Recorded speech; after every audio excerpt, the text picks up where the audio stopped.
Buenos días a todos. Es un gran placer para mí estar aquí en una mesa donde comparto con amigos queridos y realmente comprendo enteramente las razones de seguridad, pero me gusta mucho ver los jóvenes ahí fuera. Claro, vaya a ver otros espacios donde pueden ver, pero quiero decirles que estoy también con ellos, pero comprendo completamente las razones por las cuales de seguridad no pueden estar aquí con nosotros. Parece que estamos más solitos de lo que estamos, de hecho, mucha gente, más gente fuera que dentro. Yo dedico mi charla, obviamente tendría que ser con mucho gusto a Hugo Zimmermann, un amigo querido que falleció reciente. Yo la dedico también al pueblo birrárica, que está luchando por la defensa de sus pueblos, sus territorios sagrados de Viricuta, contra una minera canadiense que ya tiene la concesión y que quizás va a destruir esos territorios y la vida, la memoria, la historia, la cultura del pueblo en San Luis de Potosí. Para ellos pido vuestra solidaridad, porque las luchas, como van a oír, hoy en día necesitamos realmente, no de cierre, pero de apertura, para podernos crear alianzas desde el sur para enfrentar a un enemigo de este capitalismo salvaje que tenemos hoy, combinado con colonialismo, combinado con patriarcado, y que está destruyendo tantas vidas, tantas expectativas en todas partes del mundo. Entonces, en ese sentido, voy a empezar para vos decir, realmente me parece hoy que es claro que hay un agotamiento epistemológico, teórico y político en el llamado norte global, Europa y Norteamérica. Después de 5 siglos a enseñar al mundo cómo deberían hacer sus cosas, estos países no saben resolver sus propios problemas. Esto es una señal de agotamiento. Año pasado estaba enseñando en la Universidad de Londres y mis estudiantes eran de África, de América Latina y de Asia, y me preguntaban: profesor, ¿cómo es esa crisis en el sur de Europa? Con todos esos problemas en el sur de Europa. Nosotros habemos vivido muchos problemas, los habemos resuelto y Europa parece que no tiene soluciones, que no hay alternativa. Yo trabajo mucho con los indignados del sur de Europa, entonces ellos estaban un poco perplejos. ¿Cómo es posible que aparentemente no haya alternativa al neoliberalismo en Europa? Yo les decía, realmente es así. Hay ese sentimiento de agotamiento de algo donde las instituciones del norte parece que no funcionan. Hay algo perverso. La mejor metáfora es el apagón del gobierno federal norteamericano hoy en día. ¿Cómo es posible que el gobierno más poderoso del mundo, que hace espionaje sobre toda la gente del mundo, que quizás está recibiendo esta información ahora y la está transmitiendo? Les gustaría dar un mensaje personal a ellos, pero quizás el apagón federal está perjudicando la vigilancia, ¿no? ¿Cómo es posible que tienen drones que acabaron con el concepto de heroísmo? Porque no hay héroes en el dron militar, porque él mata, cría víctimas, pero no sabe quién son los héroes de esta guerra. Con una diferencia de poder tan largo, y dieron un apagón de este tipo. Entonces, esa sensación de agotamiento parece que después de siglos de estar enseñando al mundo, parece que el norte global no sabe resolver sus propios problemas de alguna manera, un agotamiento. Pero en el mundo, cuando miramos al mundo, vamos a África, América Latina, hoy en día o Asia, vemos que hay mucha gente haciendo cosas nuevas, que hay movimientos, organizaciones, lucha, resistencia, soluciones alternativas, de desobediencia, mismo al Fondo Monetario Internacional, cuántos ejemplos que tenemos en este continente. ¿Por qué que el norte global no puede aprender de esta experiencia del mundo, porque tiene realmente un prejuicio colonial que impide al norte de aprender desde el sur. Porque en su posición, como ustedes han visto en mi libro, es la idea de que si el norte ha siempre enseñado a los bárbaros cómo resolver sus cosas y realizar su vida, el colonialismo fue eso. Estos países tenían derecho a su pasado, pero no tenían derecho a su futuro. El pasado podría ser muy diverso, pero el futuro tendría que ser el del progreso eurocéntrico. No es posible, no es capaz de poder aprender. Entonces estamos en un punto que quizás todas estas crisis del norte global pueden crear una ventana de oportunidad desde que podamos hacer los trámites políticos y epistemológicos que nos permitan realmente pensar desde el sur de una otra perspectiva que pueda mostrar su relevancia a los problemas del mundo en general. O sea, no se trata de invertir una relación. El norte enseñaba al sur y ahora el sur enseña al norte. No. Queremos una otra conversación de la humanidad, como decía un gran filósofo norteamericano, John Dewey, y que podamos realmente entender que tenemos relaciones no horizontales o relaciones horizontales para nos podermos entender en el mundo. Pero para eso son necesarias muchas cosas. Las primeras es que el sur se constituya como un sujeto epistemológico. Porque en este momento el sur, ya vamos a ver qué es el sur, es un objeto epistemológico. No es un sujeto. ¿Qué quiere decir esto? Un sujeto es lo que puede representar al mundo como suyo. Si nosotros podemos representar al mundo como nuestro, podemos transformarlo. Si el conocimiento que tenemos del mundo no nos permite representarlo como nuestro, sino como ajeno, tampoco no podemos transformar. Y de alguna manera las ciencias sociales eurocéntricas y el pensamiento eurocéntrico crearon esa idea de que la gran parte de la población del mundo se sintió exilada en su propio mundo. Se sintió en el pie errado de la historia, en el lado errado de la historia. Y por eso no pudo representar el mundo como suyo. Y eso es que es la gran tarea de una nueva epistemología, de una nueva política, es permitir exactamente una representación que cree esa gran posibilidad de podermos representar el mundo como nuestro. Ustedes se miran las ciencias sociales, son en general un gran instrumento para mostrar que los países fuera del norte global no están en condiciones de se representar a sí mismos. Ustedes, por ejemplo, los que estudian sociología, ¿vieron quién son los fundadores de la sociología? Todos me van a decir, Durkheim, Max Weber y Marx. No, sí, son importantes. Pero hay un otro gran fundador de las ciencias sociales, que es Ibn Khaldun, que vivió en el siglo XIV, nació en 1332 en Túnez. Claro, si ustedes están estudiando sociología en la Facultad de Sociología de Rabat, en Marruecos, claro que Ibn Khaldun es considerado uno de los fundadores. Y sabemos hoy que Durkheim fue buscar sus ideas de solidaridad orgánica a Ibn Khaldun, porque fue traducido en el siglo XIX. Pero nadie habla de eso. Ustedes estudian los tipos ideales de Max Weber, y obviamente que las sociedades nunca se aproximan. Pueden aproximarse más o menos los tipos ideales, pero nunca llegan, porque son ideales los tipos, ¿no? De familia, de Estado, lo que sea. Pero hay una cosa interesante, es que las sociedades del norte global se aproximan siempre más de los tipos ideales que las sociedades del sur. Esta es la trampa. Ustedes estudian un concepto fundamental que es la distinción entonces entre comunidad y sociedad. Gemeinschaft y Gesellschaft.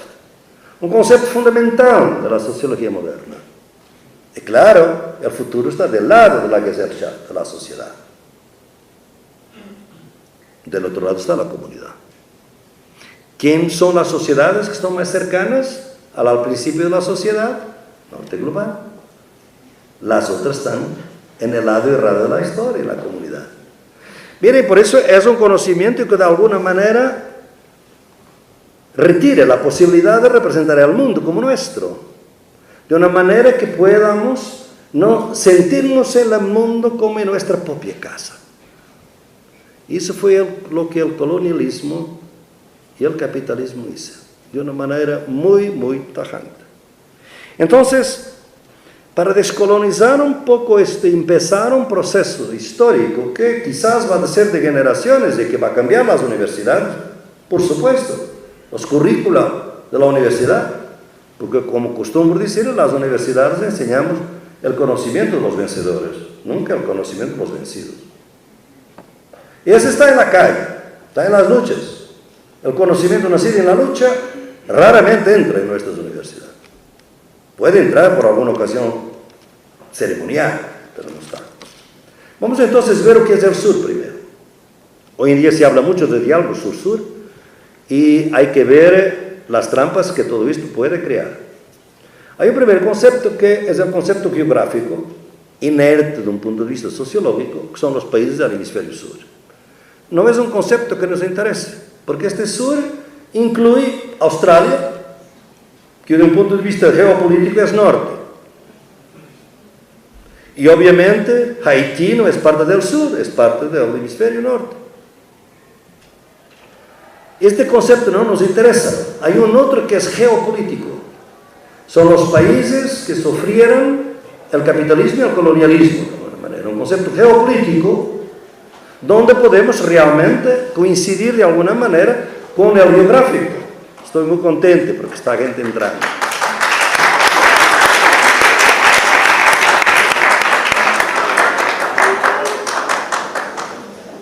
No perderán mucho que estoy empezando.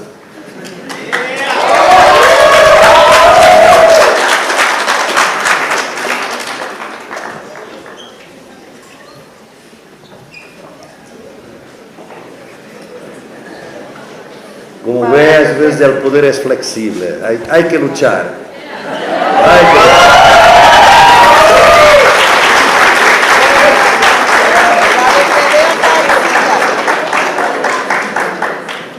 Para el bebé hay silla acá.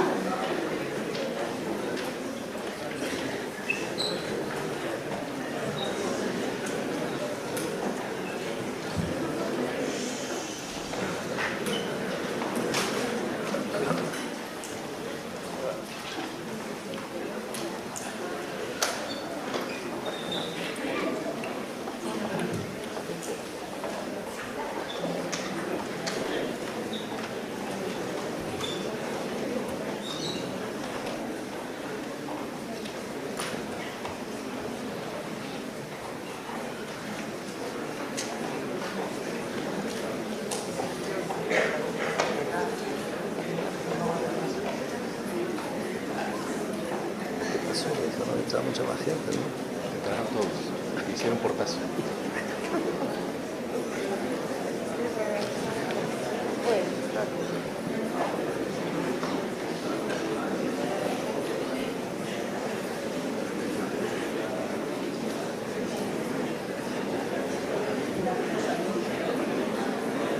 Vamos a pedir a Dios que no haya un sismo.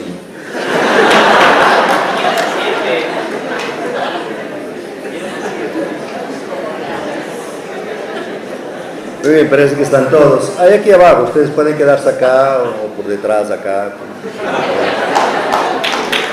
Bien, entonces,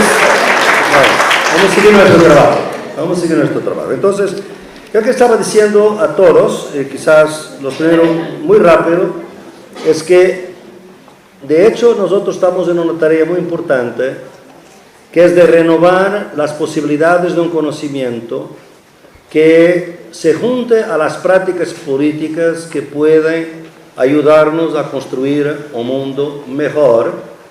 No interesa ahora la definición exacta de este mundo, pero es importante que podamos de alguna manera superar este sentido común del infierno neoliberal, capitalista y colonialista que ratifica el presente, que nos dice que no es posible una alternativa a este presente.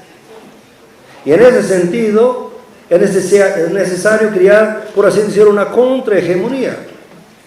Un pensamiento que desnaturalice las formas de opresión, de discriminación, de explotación, que de alguna manera nos dicen que hoy no hay alternativa a este estado de cosas en que un poder despótico nunca se disfrazó de manera tan creíble de democracia. Hoy el fascismo social se disfraza de democracia. Se usa la democracia para destruir la democracia. Se usan los derechos humanos para destruir los derechos humanos. Se usa la defensa de la vida para destruir la vida. Entonces es un poder que se está apropiando de muchas banderas incluso. Banderas obviamente emancipatorias, con potencial emancipatorio, como los derechos humanos, por ejemplo, que no hay que eliminar, pero hay que repensar totalmente. Porque realmente la gran mayoría de la gente del mundo no es sujeto de derechos humanos, es objeto de nuestros discursos de derechos humanos. Entonces yo estaba hablando de la necesidad de un otro tipo de pensamiento que no es un esfuerzo intelectual, es intelectual por supuesto, pero busca sobre todo una transformación política.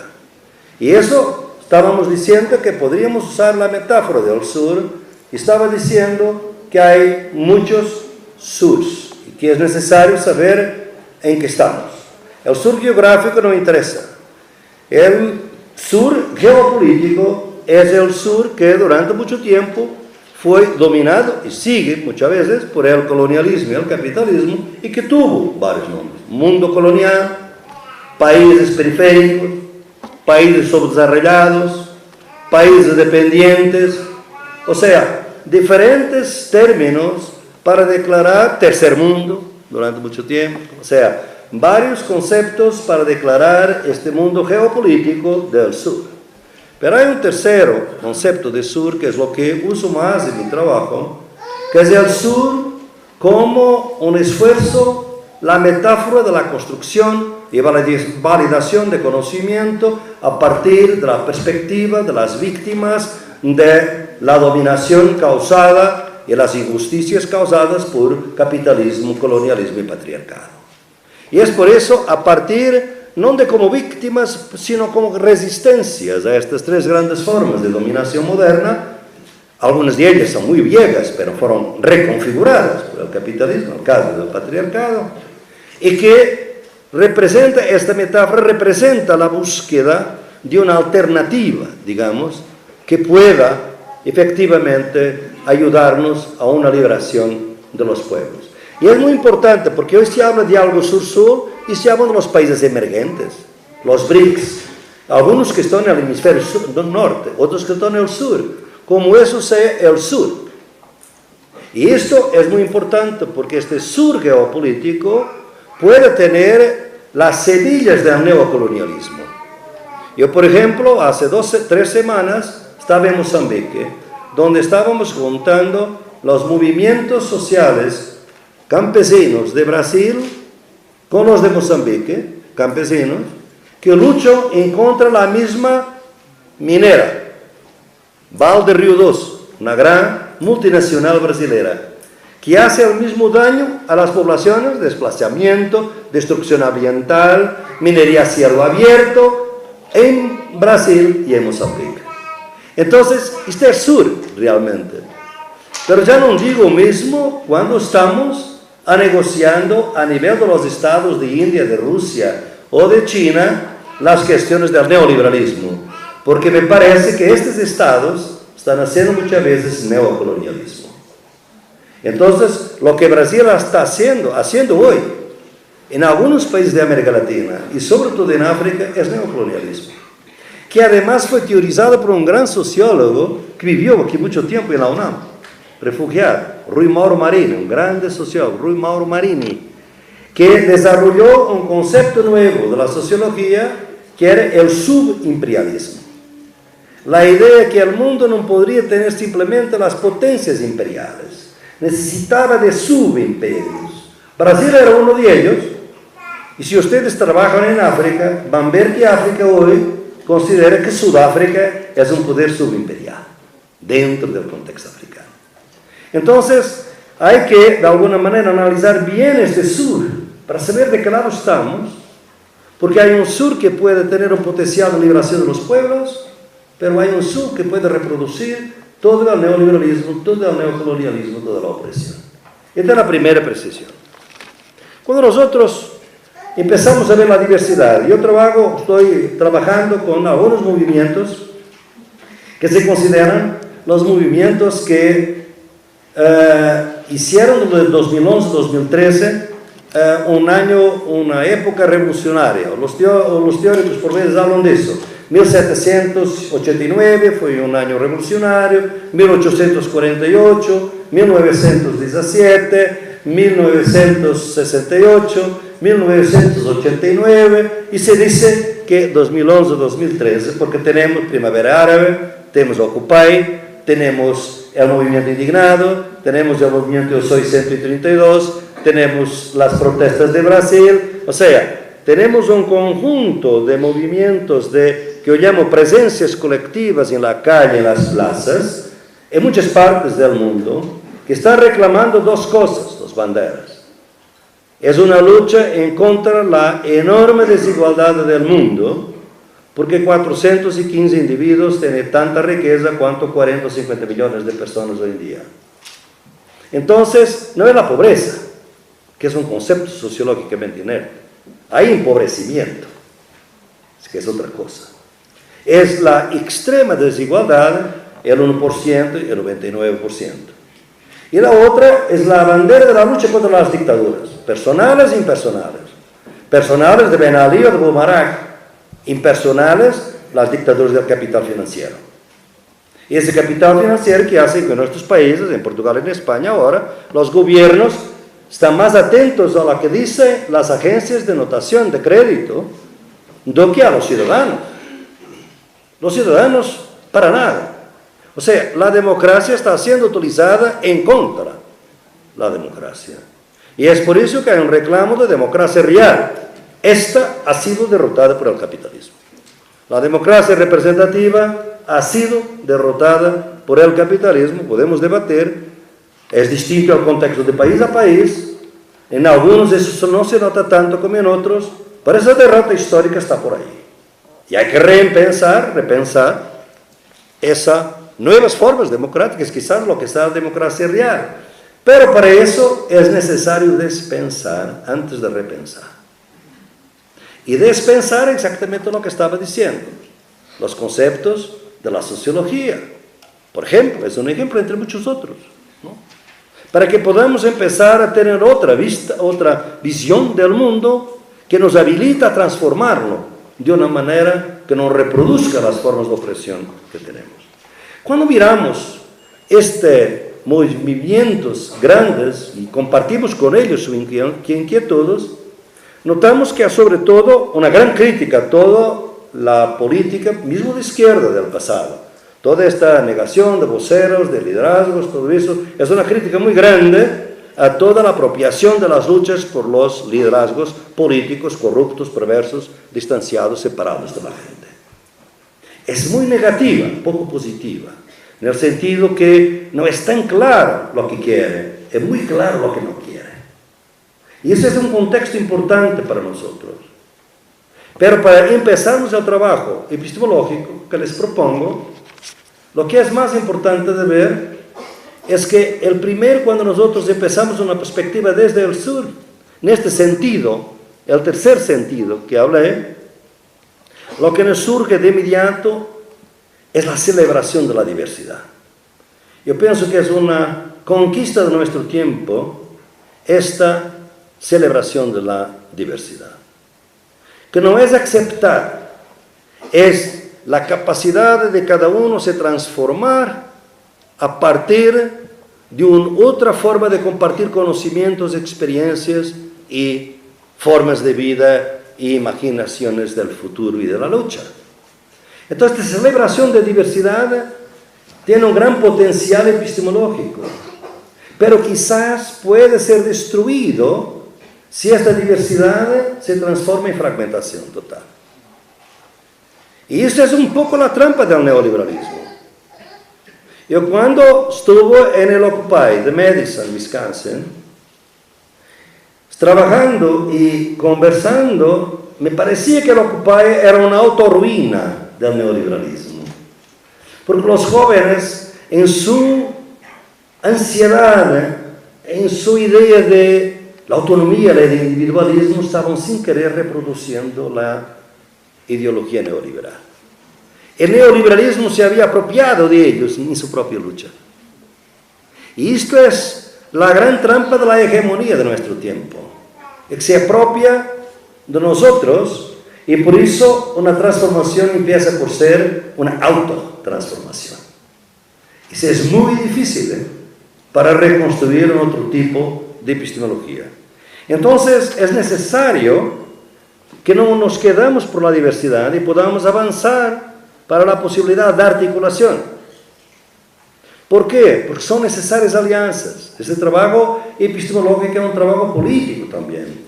Una gran dificultad, yo soy 132, tuvo esa dificultad, como tuvieron las protestas en Brasil, como tuvieron las protestas en Tahrir, en Egipto. ¿Cómo crear alianzas? Porque los que inician los procesos no son los movimientos sociales. Esos estaban un poquito dormidos. Se aprovecharon después un poco en Brasil, muy claramente, ¿no? En Egipto no es la hermandad musulmana que inicia las luchas, son jóvenes, algunos de ellos no organizados. Después la hermandad musulmana entra. Entonces, hay una lógica acá que nos está perjudicando la posibilidad de nos abrirmos a alianzas que terminan fragmentando los movimientos. Y claro, alianzas que no te hagan perder tu identidad, que no te hagan perder tu autonomía. Entonces, vamos a ver cómo, por un lado desaprendiendo y por otro lado reaprendiendo, podemos crear algunas alianzas. En mi trabajo, yo pienso que uno de los lenguajes que me parece más interesante de nuestro tiempo es esta idea de que ya no nos basta la igualdad, necesitamos también del reconocimiento de diferencia que ustedes conocen de mi trabajo.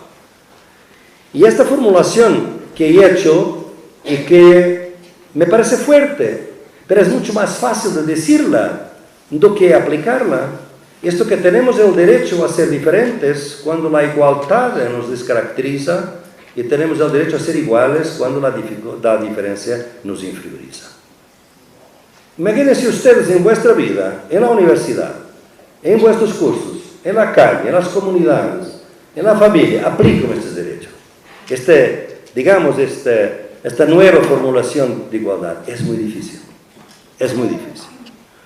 Y entonces tenemos que empezar, si no hay un comando central que te va a decir, tienes que aliarte, tienes que unir, porque una de las consistencias de nuestro tiempo es que como estamos en un periodo post-institucional, en que hay una extra-institucionalidad que los grandes, que los opresores tienen hoy en nuestro tiempo.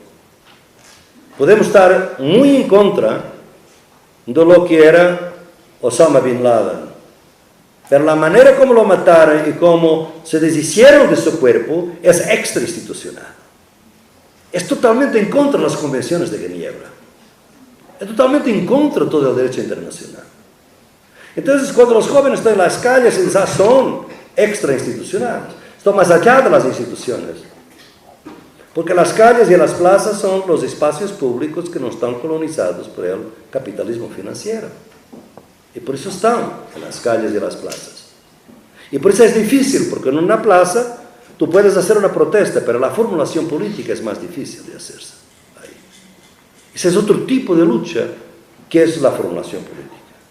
Entonces, ¿cómo vamos a hacer para crear una epistemología que permita la posibilidad de la diversidad sin perder la diferencia, pero al mismo tiempo capacitando alianzas para estructuras de poder que son sobre todo cada vez más fuertes y cada vez más agresivas y, como digo, cada vez más extrainstitucionales? Yo he propuesto la traducción intercultural entre movimientos sociales y organizaciones.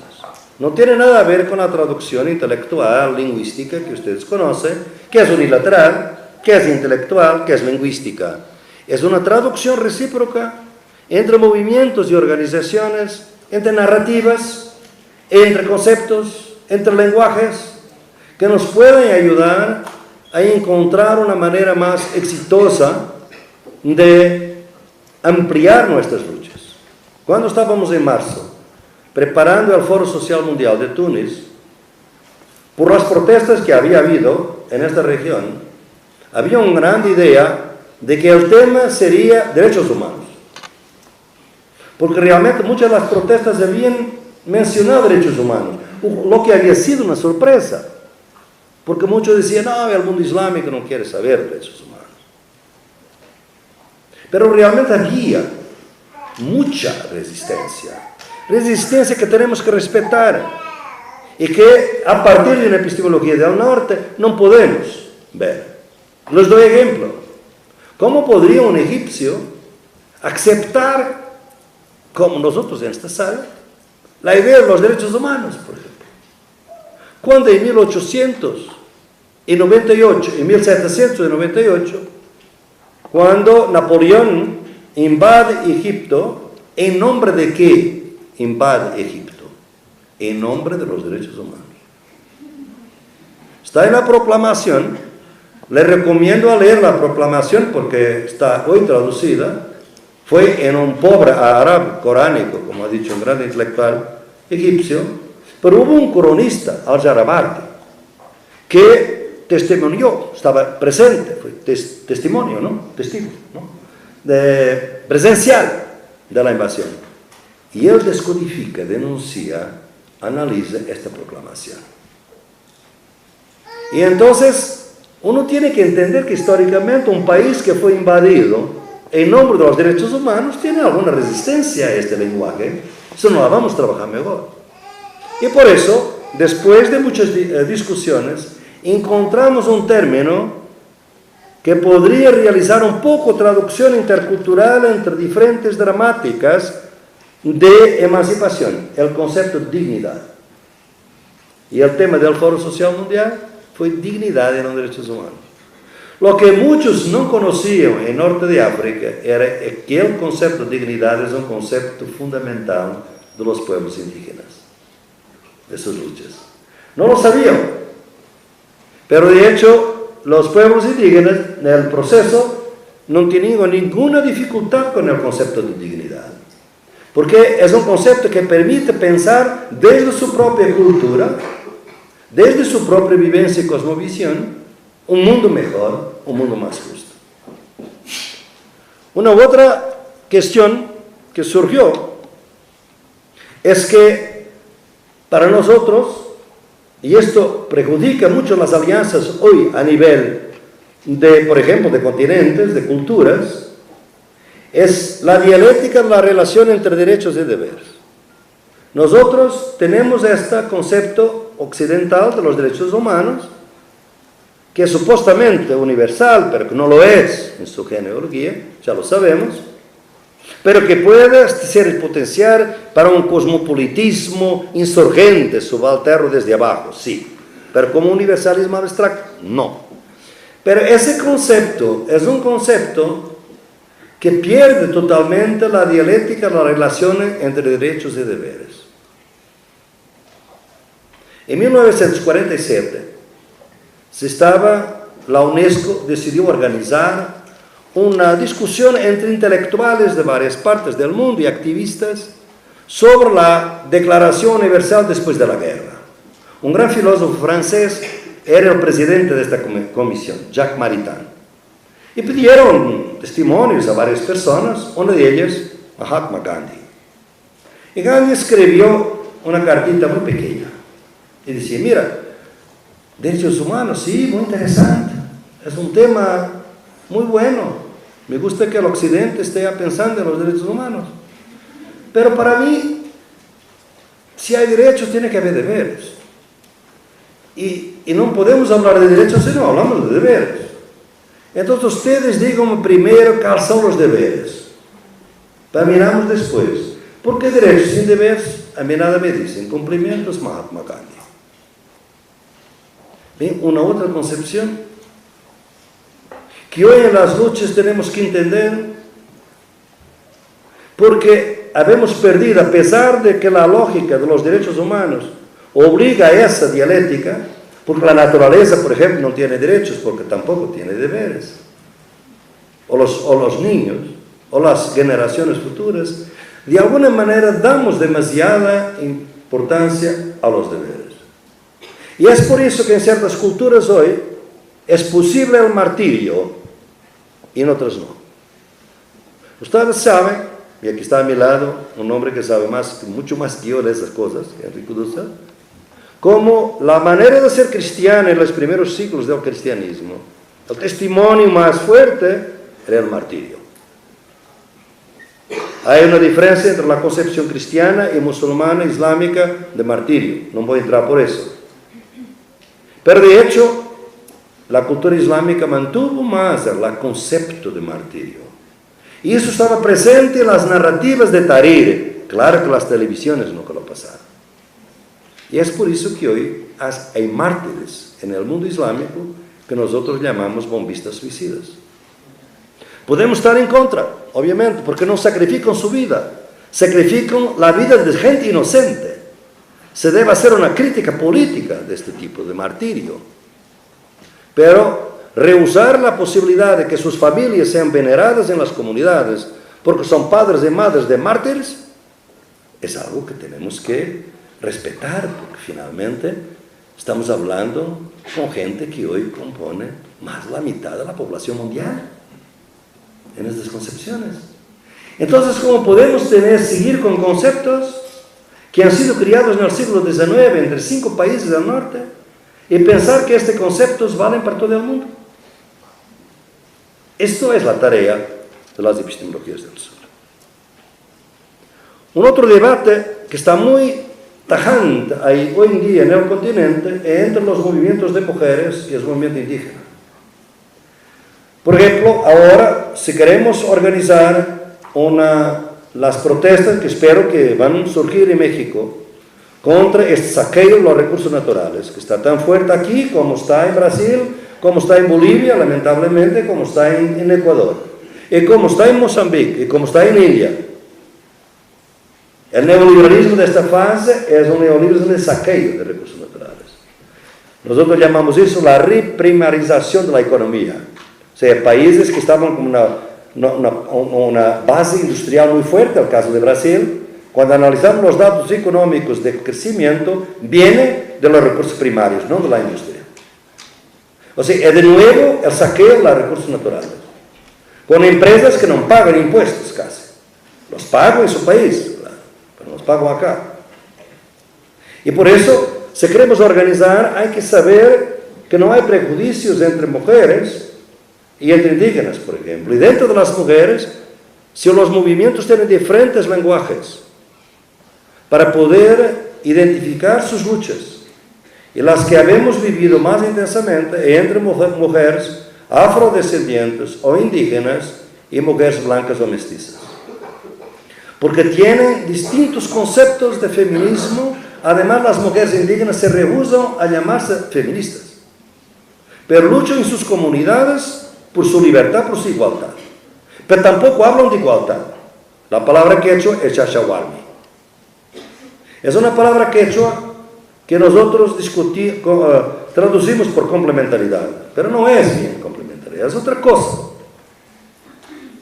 Pero eso tiene una importancia muy grande en el concepto político organizativo. Un ejemplo, las mujeres blancas o de clase media urbana, normalmente feministas, sus organizaciones son todas de mujeres y sus reuniones les gusta tener solamente mujeres. Puede haber hombres, pero una minoría siempre. Las mujeres indígenas no hacen una reunión sin los hombres.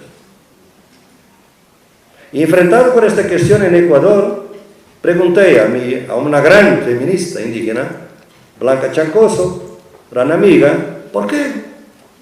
Ella me contestó de una manera simple.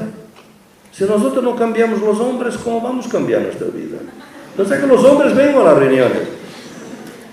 Claro que las mujeres mestizas tenían otra teoría. Si las mujeres indígenas hacen eso porque tienen miedo de rendirse solitas, porque después los hombres pueden vengarse. Son diferentes ideas. Pero de todas maneras, hay que entender esta diversidad si queremos unir la posibilidad de las luchas.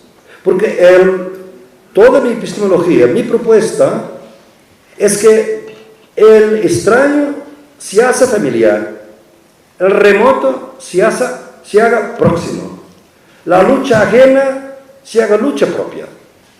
Al final de 2 días de discusión entre movimientos campesinos y de mujeres y ambientalistas o ecologistas de Mozambique, con la presencia de algunos de Brasil y de Angola, hubo una conclusión muy fuerte de la mujer, que hoy es la presidente de la Marcha Mundial de las Mujeres, Graça Samba. Ella dice en una rueda de prensa en que estábamos todos: después de 2 días de conocer las luchas de los campesinos de mi país, la lucha de los campesinos es una lucha de las mujeres, es una lucha nuestra, no es de campesinos. Aquí diríamos, no es de indígenas, es de todos. Entonces, ¿cómo vamos a hacer esta idea de que la lucha ajena sea una lucha propia? Y se exige un trabajo, porque no hay ningún partido político que nos diga la manera correcta. No hay ningún comando central que nos diga eso. Entonces tenemos que tener formas de conocimiento que nos permitan eso. Les doy otro ejemplo, todavía más preocupante para mucha gente. Es cómo incluir las nuevas relaciones entre espiritualidad y materialidad en las luchas. Hoy hay muchos movimientos en Asia, en África, norte de África muy claramente, en América Latina, movimiento indígena, se reivindica la idea de la espiritualidad. La idea de espiritualidad no es la religión, es casi al contrario, podemos decir. Pero es decir que el inmanente no reduce todo, no incluye todo. Hay dimensiones trascendentes de la vida que hay que reconocer. Unos pueden llamar religión, otros no. Pero ¿cómo entender que una lucha por la tierra pueda tener una dimensión espiritual? El pensamiento eurocéntrico no lo permite. Nacemos con la idea que éramos materialistas. Y entonces el materialismo no incluye la espiritualidad. Pero la espiritualidad indígena es muy materialista. Estamos hablando de territorios, de ríos, de nevados, de árboles sagrados. Y esta nueva materialidad nos va a traer a un otro tipo de materialidad que la teoría crítica eurocéntrica se había completamente olvidado: el cuerpo. Y sobre todo las mujeres violentadas, masacradas, son las que han traído para nuestras luchas la gran dignidad de la lucha por el cuerpo, por su propio cuerpo. Porque el cuerpo es donde empieza toda la violencia material. La materia empieza en el cuerpo.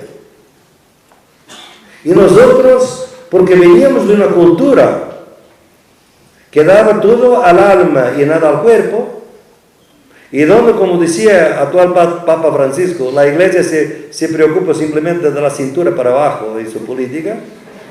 Entonces, realmente esta distinción entre alma y cuerpo, que nos da una locura, y que tenemos dentro del pensamiento occidental, mucha gente. Lo problema es que la gente por vez ni conoce bien el conocimiento, la riqueza del conocimiento occidental. Spinoza, por ejemplo, decía, esa distinción entre alma y cuerpo, qué cosa loca y estúpida. Pero fue la que, obviamente, dominó durante toda la modernidad. Y es por eso que es muy difícil incluir las dimensiones de espiritualidad dentro de una nueva materia. Lo mismo con naturaleza. Como usamos hoy un trabajo de traducción intercultural, la Constitución de Ecuador, los derechos de la Pachamama. ¿La Pachamama es la naturaleza? No. La naturaleza para nosotros son recursos naturales. Es un objeto.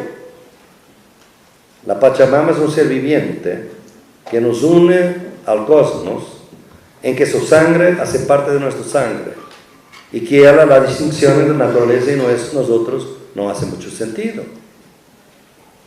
Y eso es un concepto totalmente novedoso, pero que de nuevo tenemos raíces en el occidente que podríamos también usar. O sea, el norte tiene que aprender a desaprender las teorías dominantes del norte, porque hubo otras que fueron suprimidas. De nuevo, Spinoza, el concepto de la relación entre natura naturata y natura naturans. O sea, miremos propiedad. ¿Por qué ustedes en la Facultad de Derecho estudian solamente la propiedad individual de la tierra? ¿Por qué hay tan pocos? Mismo en México, donde hay un derecho agrario muy importante, y donde se está buscando una interlegalidad y una interculturalidad de los derechos. Pero es difícil realmente de manejar conceptos de propiedad colectiva, títulos ancestrales que no están inscritos y que los juristas, los abogados no reconocen como tal. Yo ayer estaba con los activistas de la Parota.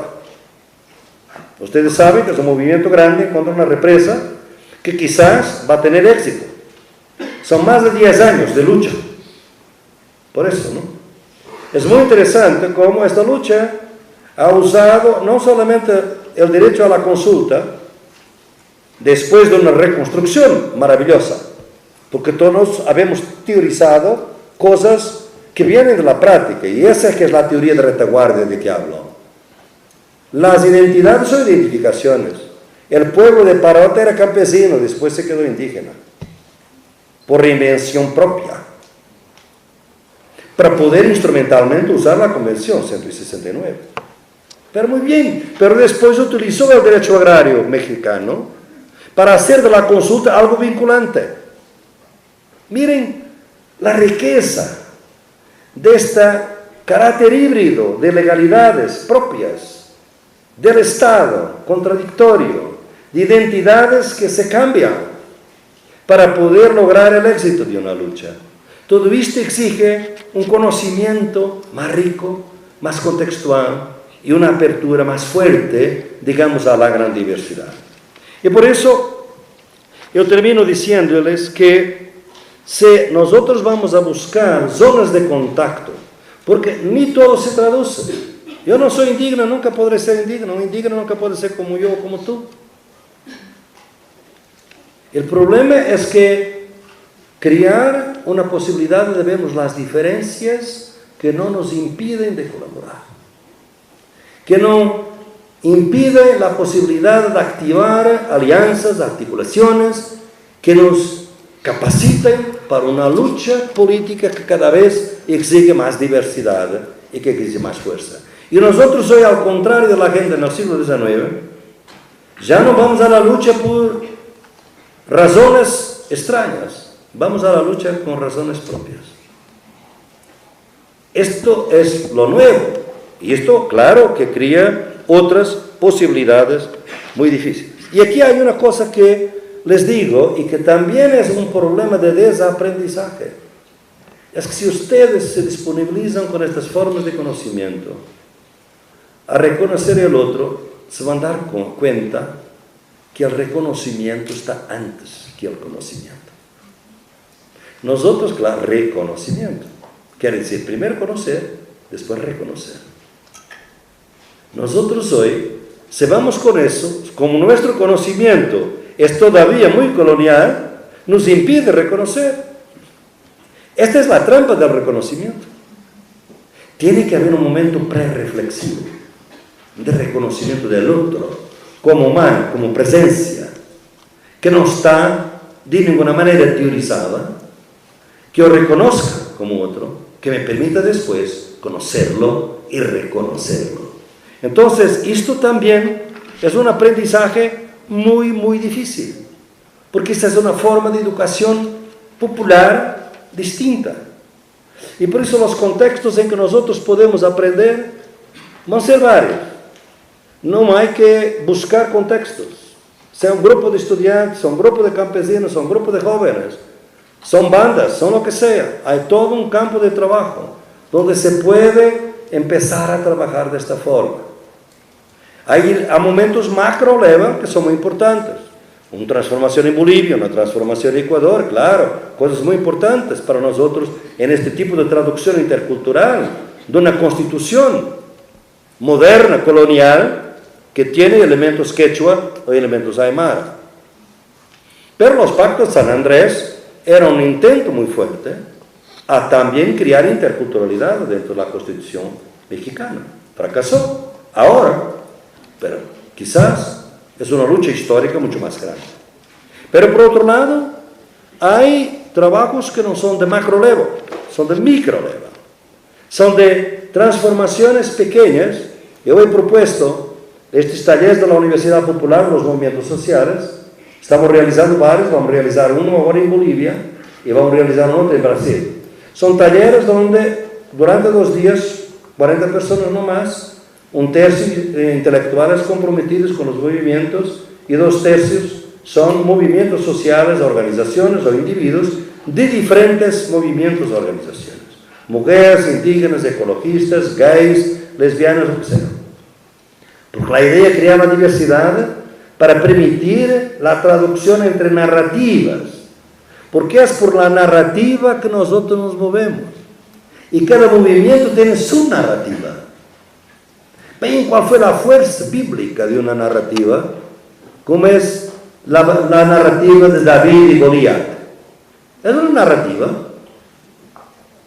Y David se quiso luchar con éxito contra Goliat. No pudo poner las armas, las armaduras metálicas, porque pobrecito, era muy pesado y no podía caminar. Pero vio unas piedritas que él podía utilizar. Y con las piedritas ganó a Goliat.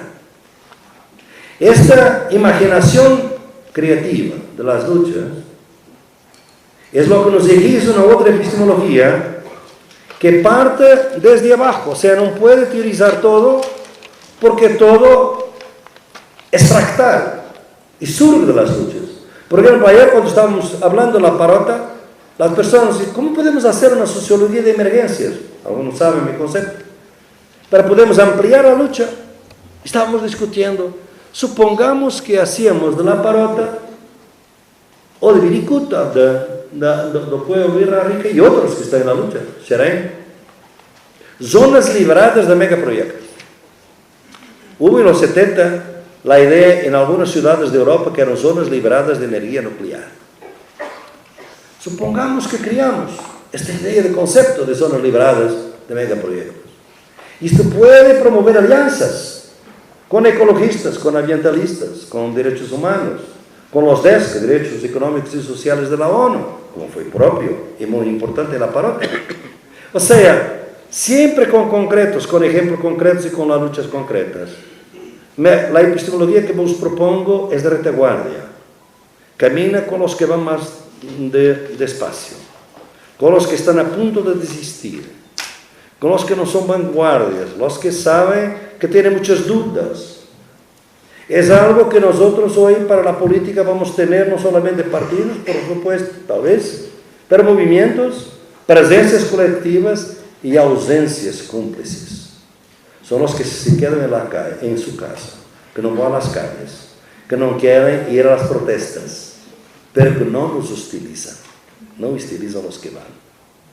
Y para eso es necesario crear una hegemonía, una contrahegemonía que permita crear esa complicidad.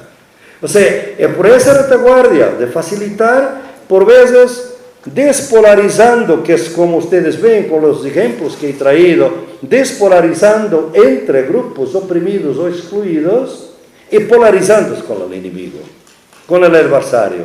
Porque el gran problema de nuestras luchas por un mundo mejor, el Foro Social Mundial lo ha mostrado, es que nosotros muy rápidamente polarizamos con nuestros amigos y despolarizamos con nuestros enemigos. Tenemos que hacer lo contrario. Y esta es la propuesta que les hago para una propuesta de una vida digna después del progreso de la barbarie neoliberal y después de la barbarie del progreso. Muchas gracias.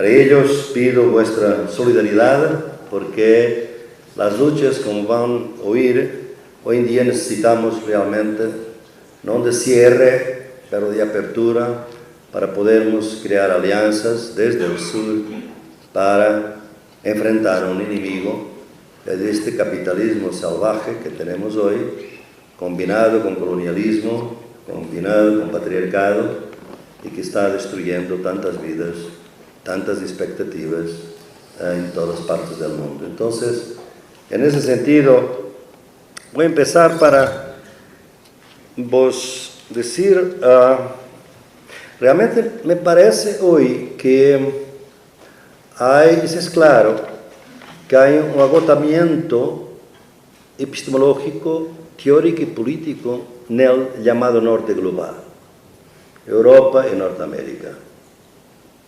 Después de 5 siglos a enseñar al mundo cómo deberían hacer sus cosas, estos países no saben resolver sus propios problemas. Esto es una señal de agotamiento. Año pasado estaba enseñando en la Universidad de Londres y mis estudiantes eran de África, de América Latina y de Asia y me preguntaban, profesor, ¿cómo es esa crisis en el sur de Europa? Con todos esos problemas en el sur de Europa.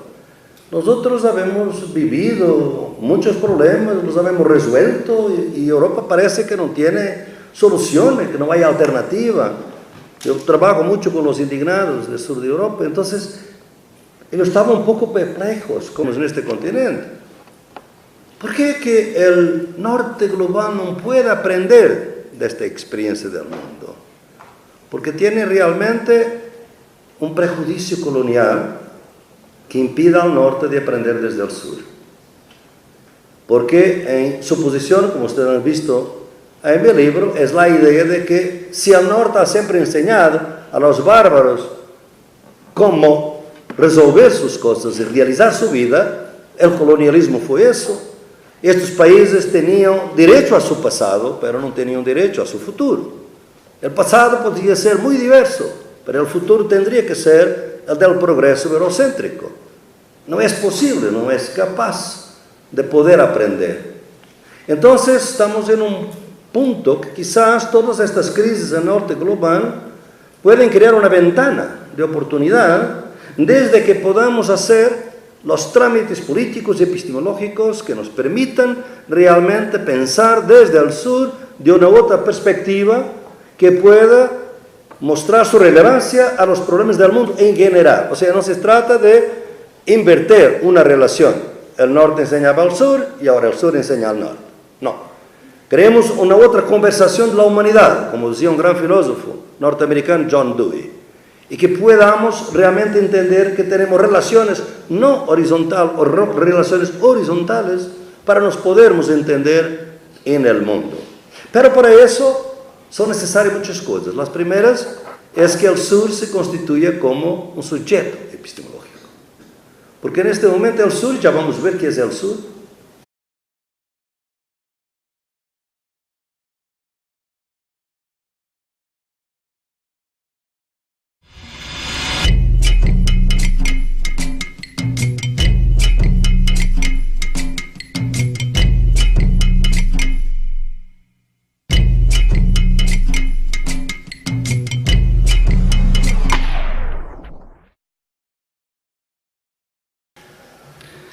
Buenos días a todos, es un gran placer para mí estar aquí en una mesa donde comparto con amigos queridos y realmente comprendo enteramente las razones de seguridad, pero me gusta mucho ver los jóvenes ahí fuera. Claro, va a haber otros espacios donde pueden ver, pero quiero decirles que estoy también con ellos, pero comprendo completamente las razones por las cuales de seguridad no pueden estar aquí con nosotros. Parece que estamos más solitos de lo que estamos, de hecho, mucha gente, más gente fuera que dentro. Yo dedico mi charla, obviamente tendría que ser con mucho gusto a Hugo Zimmermann, un amigo querido que falleció reciente. Y la dedico también al pueblo birrárica que está luchando por la defensa de sus pueblos, sus territorios sagrados de Viricuta, contra una minera canadiense que ya tiene la concesión y que quizás va a destruir esos territorios y la vida, la memoria, la historia, la cultura del pueblo en San Luis. Es posible que aparentemente no haya alternativa al neoliberalismo en Europa. Yo le decía, realmente es así, hay ese sentimiento de agotamiento de algo donde las instituciones del norte parece que no funcionan, hay algo perverso. La mejor metáfora es el apagón del gobierno federal norteamericano hoy en día. ¿Cómo es posible que el gobierno más poderoso del mundo, que hace espionaje sobre toda la gente del mundo, que quizás está recibiendo esta información ahora y la está transmitiendo?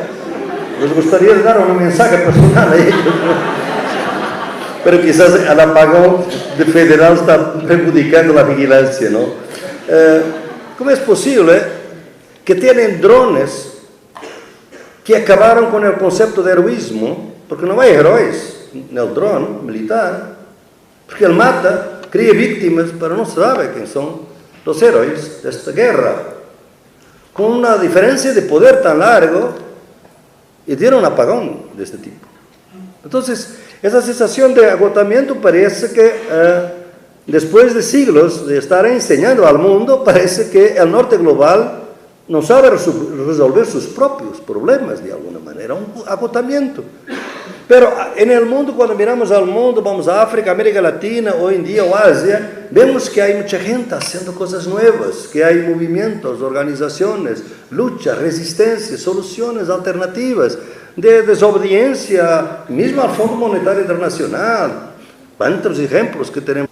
Es un objeto epistemológico, no es un sujeto. ¿Qué quiere decir esto? Un sujeto es lo que puede representar al mundo como suyo. Si nosotros podemos representar al mundo como nuestro, podemos transformarlo.